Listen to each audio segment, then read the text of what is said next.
মনে রাখবেন, ভাঙ্গা জিনিসগুলাকে আল্লাহ এমন ভাবে সুন্দর করে নতুন করে সাজাবে, আপনাকে এমন সুন্দর জীবন দান করবে, যারা আপনাকে নামাতে চেয়েছিল তারা আপনি পর্যন্ত আর পৌঁছাতে পারবে না। সুবহানাল্লাহ।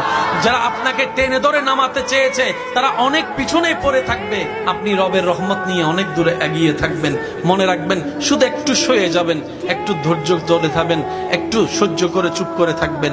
যত সইবেন তত পাইবেন, যত সইবেন তত পাইবেন। কোনো আফসোস নাই, কোনো আপত্তি নাই, কোনো হা হতাশ নাই।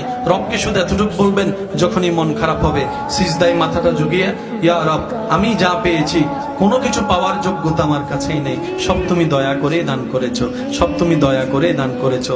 একটা জিনিস পাওয়ার যোগ্যতা আমার নাই, এই চোখ পাওয়ার মতো যোগ্যতা আমার কাছে নেই, এই কান শোনার মতো কান আমার কাছে নেই। আল্লাহ, কোনো কিছুরই পাওয়ার যোগ্যতা নাই, তুমি দয়া করে দেখার জন্য দুইটা চোখ দিয়েছো, তোমার দরবারে শুকরিয়া।